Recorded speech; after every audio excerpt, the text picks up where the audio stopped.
We ready?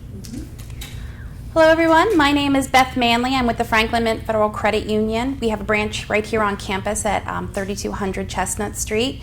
I am a certified personal financial educator, and I'm going to be speaking to you today about Social Security, which is a very interesting topic for, I'm sure, many of us who are thinking about someday retiring.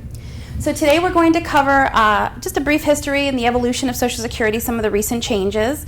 We're going to talk about who contributes and who receives benefits, how benefits are calculated, how filing age affects your benefits. We're going to answer questions regarding working after you start your benefits. We're going to talk about marital status, including divorce, and we're going to briefly touch on survivor benefits. So the Social Security Act was signed into law in 1935. It was originally intended only for workers, retired workers. In 1939, they added the survivor and minor child benefit. In 1956, they added disability. 1965, Medicare was added. 1972, supplemental security, or SSI, for needy and injured adults. In 2003, they created Medicare Part D. And in 2015, and this is a big change for anybody who's thinking about retiring soon, they eliminated married couples' ability to use several claiming strategies that had been very popular. So the change was to the suspension policy. So they extended the term deeming filing to include all retired benefits, spousal applications, not just those in full retirement age. So it eliminated the ability to file for your spousal benefits if your spouse filed and then suspended. So once you file and suspend, anyone claiming benefits against you is also suspended. This was a huge strategy for a lot of couples, especially where one partner was earning significantly more than the other, because it enabled them to defer their claiming and take it when they were 70 and get the deferred credits, while their spouse was able to still be claiming half of their regular primary insurance amount. So as we said, the act was signed on August 14, 1935 by FDR. From 37 to 40, it paid a lump sum single payment, and regular monthly payments began in 1940. The first check was issued to Ida Mae Fuller in the amount of $22.54. She paid a total of $24.75 into the system. So by the time she got her second monthly check, she had already been paid more than she paid in. She lived to be 100 years old and ended up getting over almost $23,000 out of Social Security. So there's a common misconception that 65 was chosen as the age initially because that was life expectancy at the time in 1935. It's kind of a half-truth. Infant mortality was high at the time, so while when you average it out, yes, that was about life expectancy, you're really not looking at those numbers. You're looking at adult mortality. So it's people who worked, paid into the system, and then would be claiming a benefit after the fact. When you take that into consideration, a man reaching 65 could expect to live on to 77.7, and a woman reaching 65 could expect to live to be almost 80. So people were still going to be claiming from the system for a significant amount of time. It was exclusively for retirees, and there were significantly more people paying into the system than were receiving benefits. Now we're looking at a situation where a man reaching 65 can expect to live to be over 84, and a woman can expect to be over 86, almost 87. We've added survivors benefits, spousal benefits, benefits for children, and disability benefits, and there is significantly more money going out. So, how much? Well, as of 2017, about 2.8 workers are paying into the system for every one collecting. And when you look back over history, that's been a huge change. Whereas in the beginning, we're looking at over almost 42 people working and paying into the trust for everyone pulling benefits. And a lot of this has to do with the fact that we've expanded these benefits so much to cover not just workers. It's covering disability, it's covering survivors. So workers contribute 6.2% of their earnings to Social Security under the old age old age survivor and disability insurance. That's what you're going to see on your pay stub. Employers match this contribution, 6.2% also, so a total of 12.4% of your income is being paid into the trust, but it's capped at $127,200 as of this year. So any earnings that you make over that are not being taxed for Social Security. So only about 6% of the U.S. is making more than the cap at any given time. So if you're making $150,000, you are done paying your Social Security taxes in October, whereas someone making $1 million stops paying it in February. Medicare is separate from this. More than 66 million people receive Social Security. The majority of them are workers, retired workers. That would be 41.2 million. They're getting an average benefit right now of $1,360. Disabled workers make up the bulk of the remainder at 8.8 million, and they're getting an average of 1,171. So about 20% of Americans are getting some kind of Social Security benefit, and 25% of families are receiving something from Social Security at any given time. So this is why Social Security is so important. Nearly half of all families have no retirement savings, and working adults, working families, 56 to 61, so those who are leaning towards retirement or starting to plan towards retirement, on average have about $17,000 in a 401k or an IRA. Only about half of Americans have any kind of employer-sponsored plan at any given time. So again, this is why this planning on how you're going to take your benefit is so important, because about a third of retirees rely solely on Social Security as their only income during retirement. Part of the issue is during the Great Recession, so people who had smaller amounts in their accounts when the recession hit didn't rebound as quickly as people who had larger amounts in them initially. So it's taking them longer to catch up. So we talk about replacement rate when we speak of retirement income. And this is where we can really see and understand the purpose of Social Security. It was really to help those who did not have a pension or any kind of retirement planning through their employer. The replacement rate, while someone making less over their career is getting less in retirement, it's still a greater percentage of their overall income. You know, somebody who was averaging about $21,000 is getting almost 53% of their income during retirement, whereas someone who is making on the maximum taxable, somebody who's averaging, you know, in the low six figures, is getting $30,000, but as a replacement, it's only about 26% of their income, with the understanding that someone who's making that kind of income is going to have an IRA, they're going to have a 401k, a 403b, some other kind of investments. They'll probably own their own home, so they'll be better equipped to handle having less coming in with Social Security. So the big question, how is it calculated? So it's the best 35 years of your working career. They do not have to be consecutive, and this is very important to understand if, like many Americans, you were laid off for a period of time and then ended up getting back into a different career where your income was less. You don't lose those earlier years, and if you've had any downtime, as long as you have a total of 35 years of employment, all those years will be brought together. It's indexed for inflation, so this is as of today's dollars. So if you're retiring in 5-10 years, these numbers might be slightly different, but the percentages will most likely be the same. So they figure your average monthly income over those 35 years.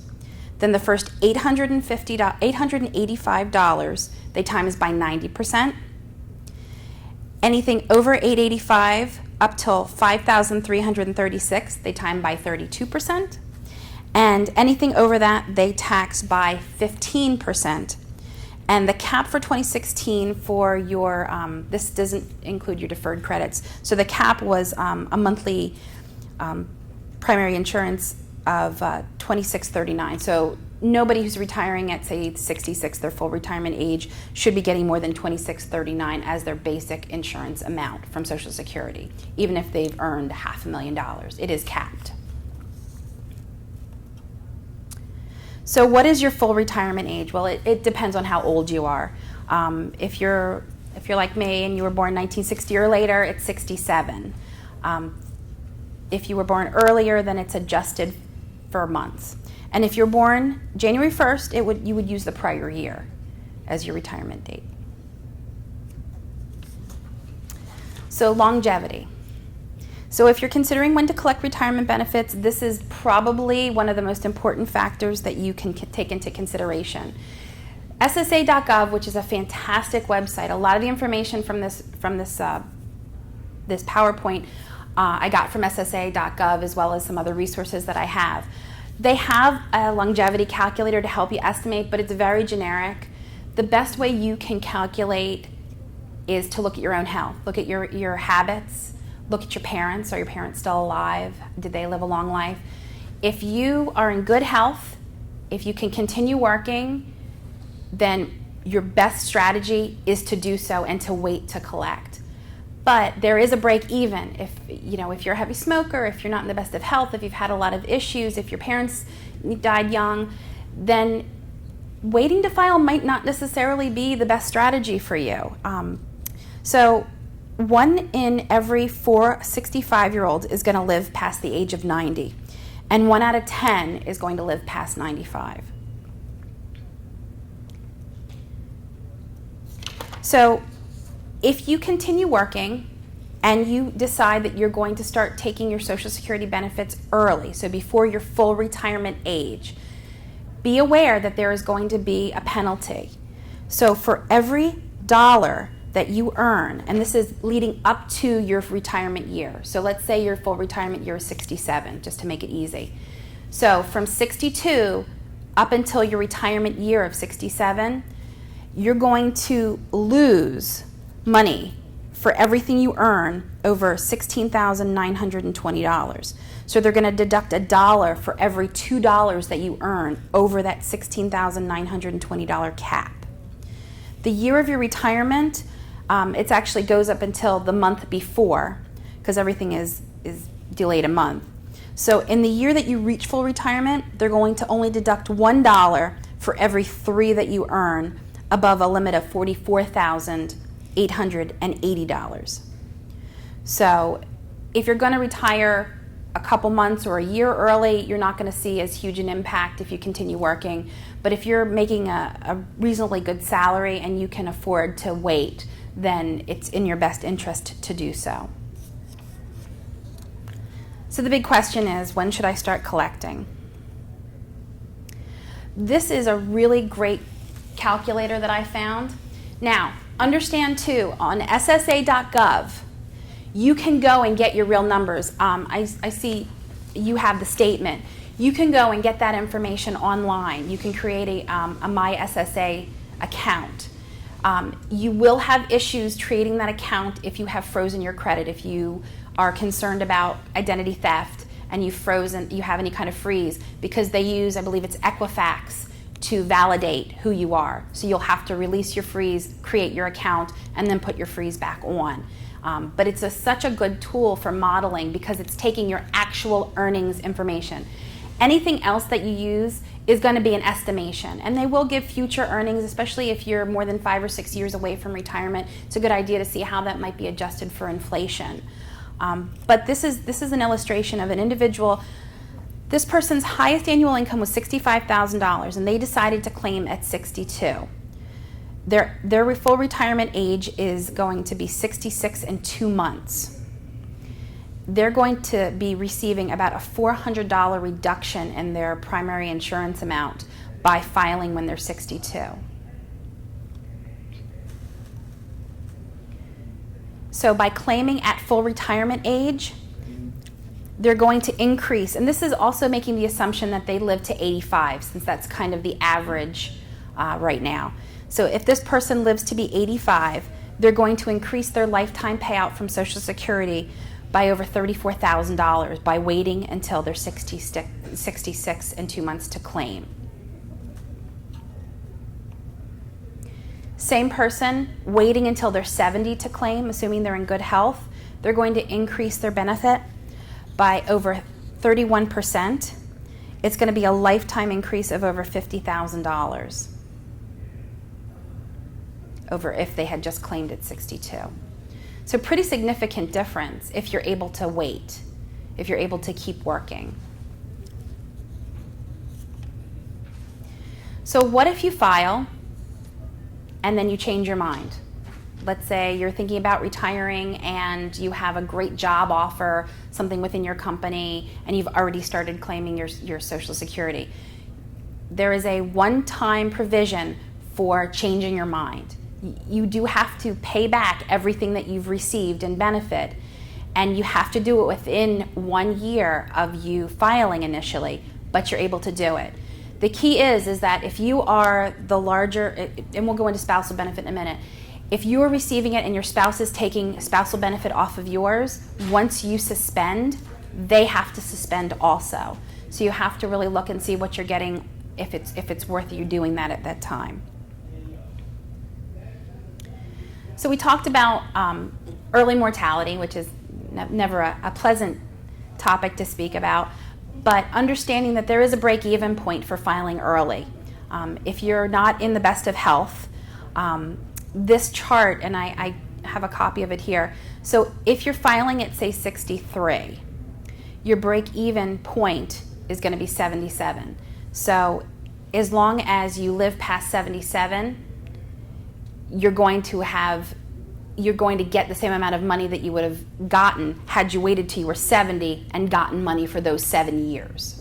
And that's what this chart is illustrating. That's assuming that your full retirement age is 66 on this. If your full retirement age is 67, the chart you can see too, whereas if you file at 63, as long as you live to 77, you're fine, whereas filing at 70, in order to get that same amount of money as if you had filed early, you'd have to live to be 85.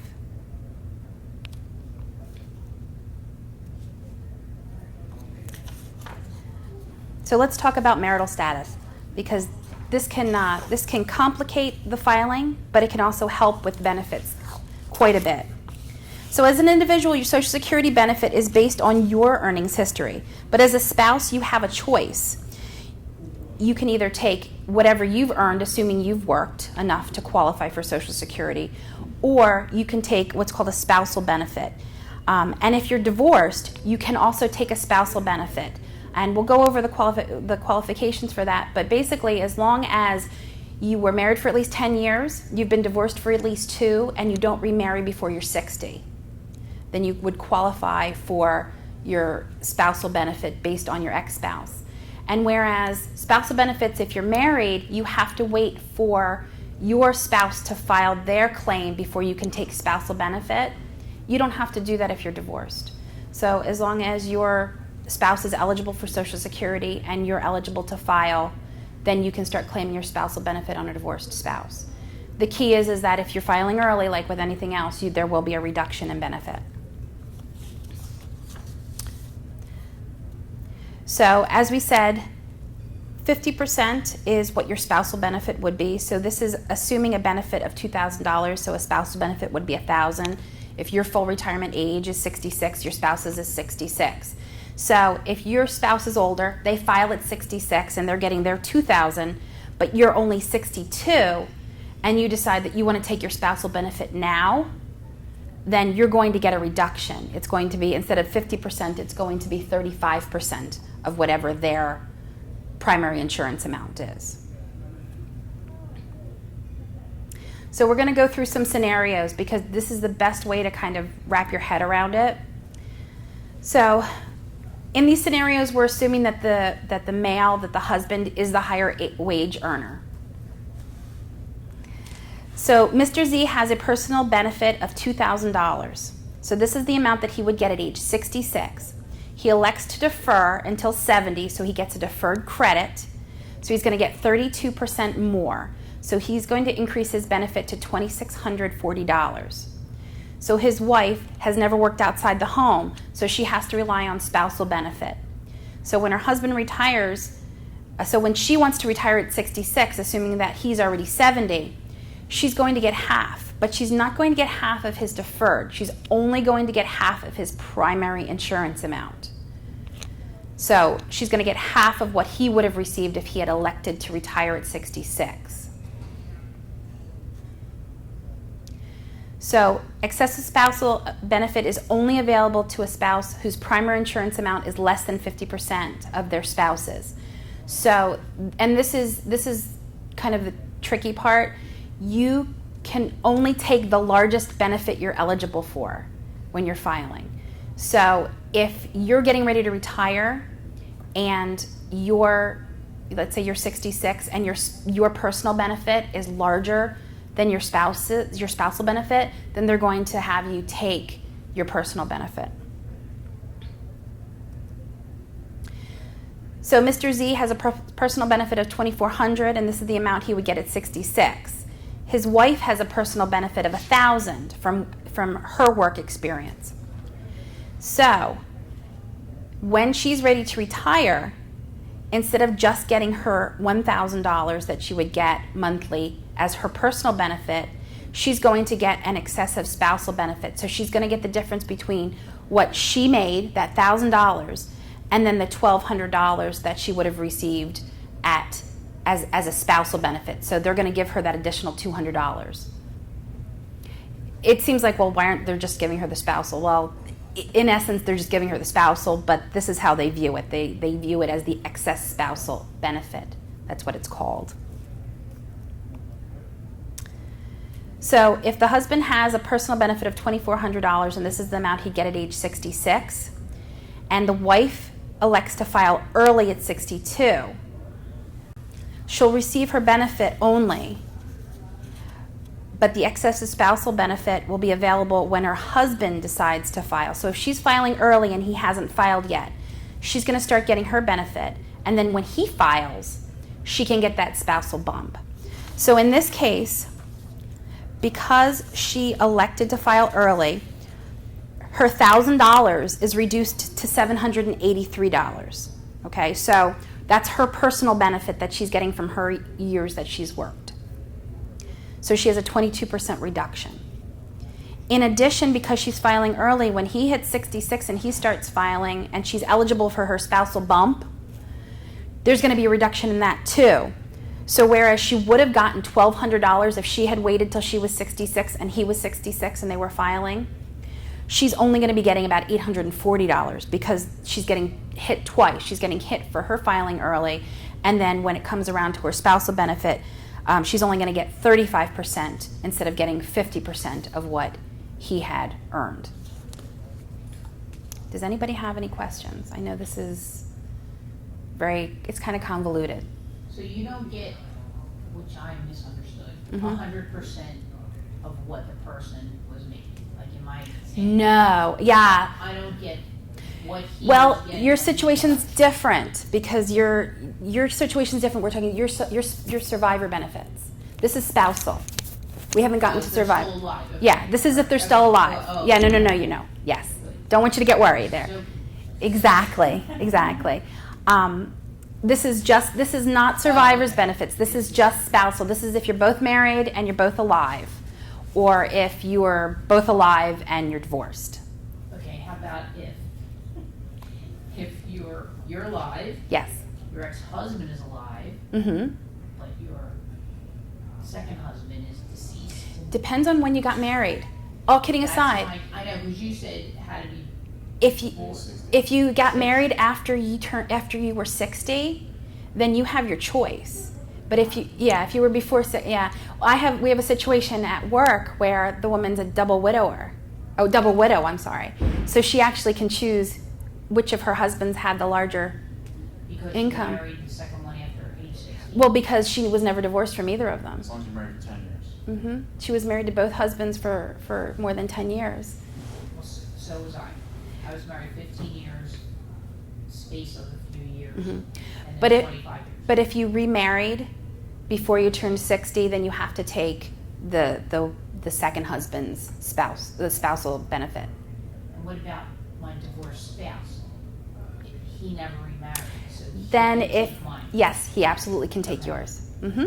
And it has no effect on your benefit. Yeah, no, I knew that part. Mm-hmm. We're not in I just, You have great questions. Thank you so much. oh my gosh, I have thousands. So survivor benefits. So make sure we're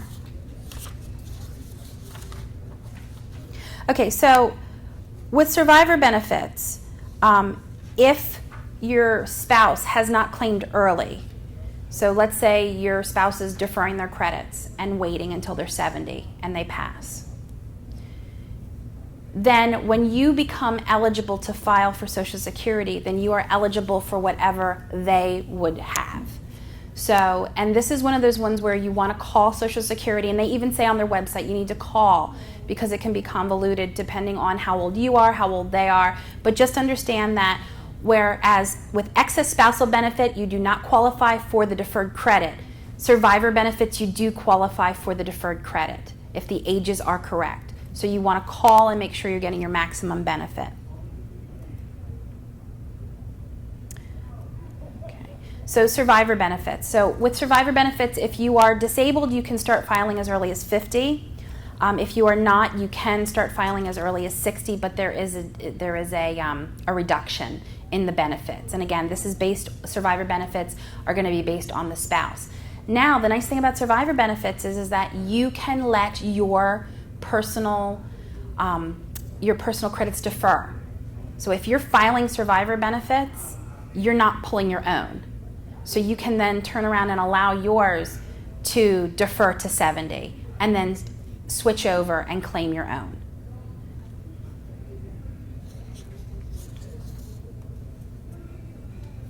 And that's what this chart is showing. So Mr. Z, bless you. Mr. Z had a personal benefit of $2,000. That's the amount he'd get at 66. He defers till 70. He'd get a 32% bump for $2,640. Wife never worked outside the house. So when she turned 66, she'd get half. But because he passes, she's going to get his full. When she's full retirement age, she's going to get whatever he was eligible for at full retirement. So this chart just kind of breaks it down, the difference between the spousal benefits when you're eligible. If you are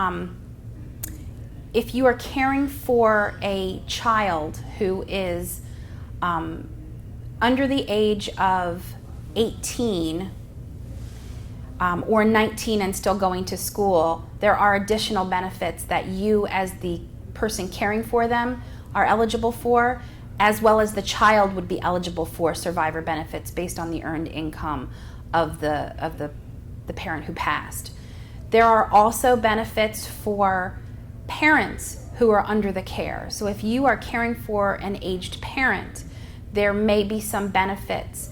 The maximum family benefit, so let's say you're in the difficult situation of being a younger parent who has a younger child and is caring for an elderly parent, and the main breadwinner passes or your spouse passes, there are benefits up to 150% of whatever their primary insurance amount would be that you as a family can collect while you're caring for the elderly parent until the child is of a certain age.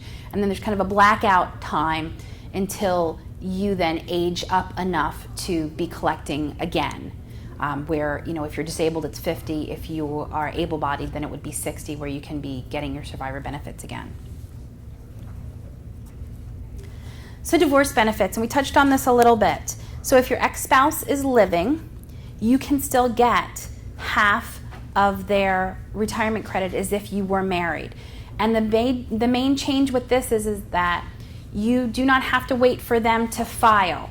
So if they've hit 66 and you've hit 66 or whatever your retirement age is, and they've decided they want to defer their credit, you don't have to wait for them to file to get your spousal benefit from them.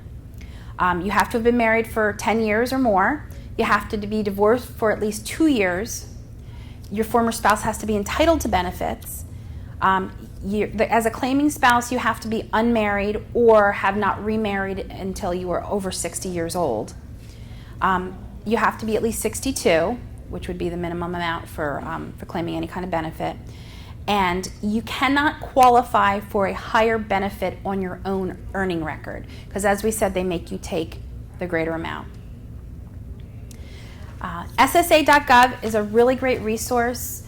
You're going to have to wait on the phone for a while. I'm not going to lie. I've waited now for 35 minutes at a time to get questions answered. But if you have a really convoluted, kind of complicated question, especially anything with survivor's benefits, because there are so many different ways that you can look at spousal at survivor benefits, especially from whether you should take your own or whether you should not.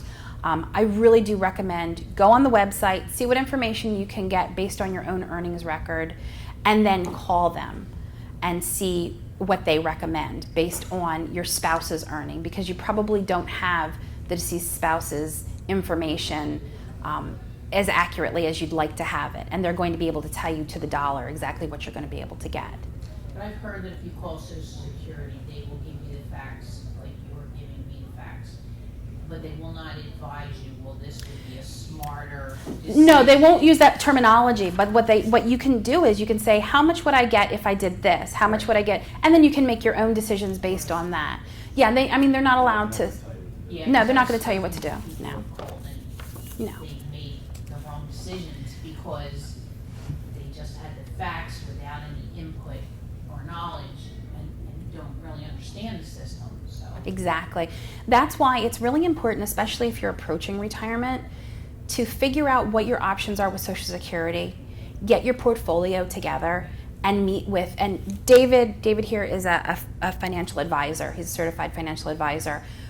Especially if you have, a significant portfolio, but you're in decent health. You're probably knock on wood, you're gonna live for quite a few years. It's really important to make sure that you're maximizing the things that aren't going to run out before you start tapping into the things that are finite.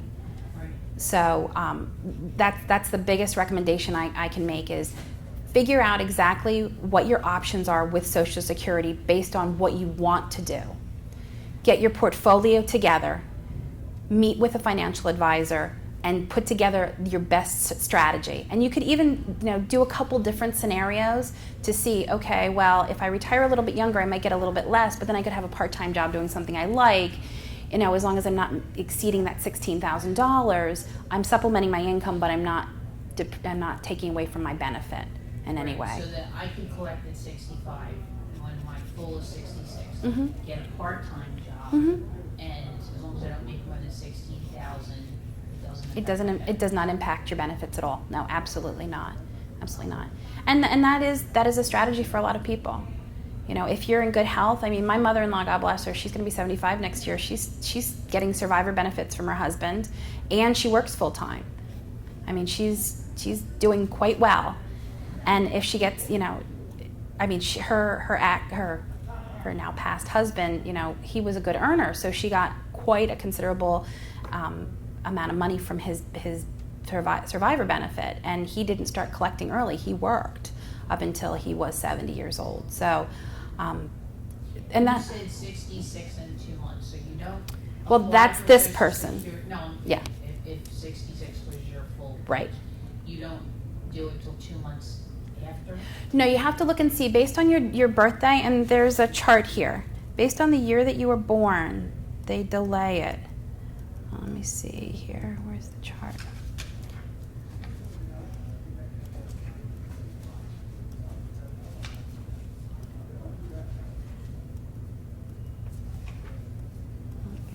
Hold on 1 second. All right. So, depending on your birth year. So, if your birth year was 1955, then it's 66 in 2 months. Okay, I'm 53. So. Oh, that doesn't affect you. So you're 66 is your full retirement age. Okay. Yeah. So if you, as long as you retire by no earlier than the month that you turn 66, then you're not going to see any reduction in your primary insurance amount. And if you are able to, just remember too, you don't have to wait till you're 70 to get any of your deferred credit. Even if you just delay it a year, you're going to see an 8% increase in your benefit. So if that might be worth it for you too. If you can do this, if you get to 60 and you're like, okay, I can do this a little bit more, any amount that you can delay, it all comes down to how healthy, how comfortable, what's your quality of life, what's your situation.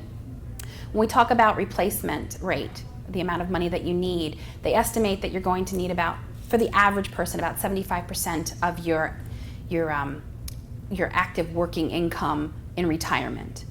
And they come about that number because they don't want you to have a lower standard of living, but at the same time, you're not saving for your retirement at that point, so that takes out a portion of money that you need. Your tax rate should be lower, so that's less. Your house hopefully is paid off, so that's less that you need.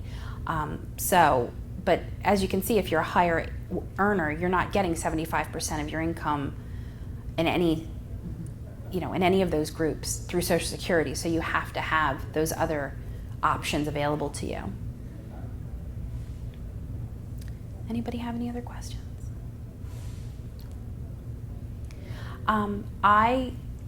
If anybody who's watching wants a copy of the presentation, we have copies here. You can take them back and they can just pick them up at your office along with the supplemental information.